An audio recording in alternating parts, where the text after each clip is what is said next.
Quello che ci impedisce di vivere una vita piena, serena, gioiosa, ostacolando il contatto con il nostro sé più profondo, è la paura. Se non avessimo paura di qualcosa, inconsciamente o consapevolmente, saremmo liberi.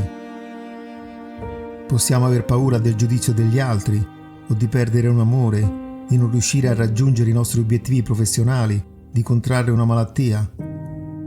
Viviamo continuamente in uno stato di ansia e di paura per quello che potrebbe accaderci nel futuro.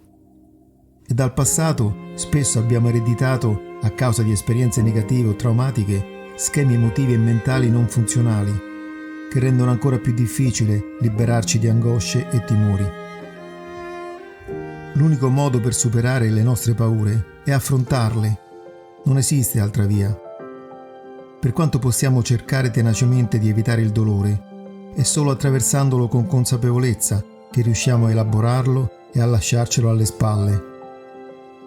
Di solito è la vita che crea le condizioni che ci permettono di affrontare le nostre paure. Quasi quotidianamente ci pone di fronte ostacoli e sfide che ci offrono la possibilità di rafforzare il nostro spirito, di crescere, maturare. Se però non siamo abbastanza fortunati e la vita non ci offre sventure e disgrazie ottimali, quelle che generano paura e dolore della giusta intensità, né troppo blande né troppo pericolose, allora possiamo crearle noi le condizioni, deliberatamente.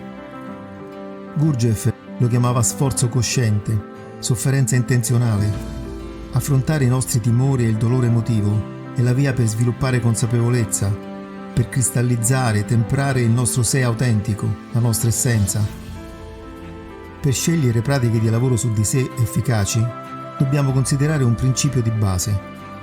Un cambiamento vero, una guarigione stabile interiore, avviene sempre attraverso un duplice processo. Da un lato è essenziale entrare in contatto con i nostri sentimenti profondi, sperimentare pienamente, visceralmente, le emozioni e il dolore che spesso contengono. Dall'altro è necessario anche che si produca un cambiamento cognitivo, cioè un'esperienza emozionale correttiva si compone di due elementi: un pieno e intenso contatto con l'emozione e con la sofferenza e, allo stesso tempo, una comprensione, una riflessione sul significato che l'emozione porta con sé. Senza un'elaborazione analitica, cognitiva del processo interiore, si crea il rischio che l'esperienza si riduca a un semplice rilascio emozionale, un mero sfogo emotivo, che può sì regalarci per qualche ora o qualche giorno uno stato d'animo piacevole e rilassato, ma non un cambiamento vero e proprio, stabile e profondo.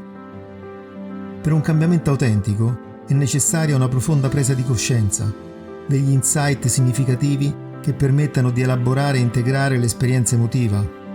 In questo modo, il miglioramento ottenuto sarà più solido e duraturo. È così che si chiude il cerchio: contatto pieno con le emozioni e simbolizzazione dell'esperienza attraverso le parole. Un approccio integrato che coinvolga anche il corpo e le emozioni oltre la mente è quello che in un lavoro terapeutico e di crescita personale fornisce una percentuale di successo più alta, perché ha maggiori chance di superare le difese e i blocchi interiori che ostacolano il cambiamento. In questa serie di video che vi proponiamo, pratiche di lavoro su di sé, trovate alcuni esempi di metodi di crescita, terapie, strumenti evolutivi che, se ben impiegati, contengono entrambi i fattori terapeutici che rendono un lavoro su di sé efficace, favoriscono l'accesso alle emozioni profonde e offrono allo stesso tempo uno spazio per tradurre in parole l'esperienza vissuta. Nelle descrizioni dei vari video troverete spiegazioni e altre informazioni utili.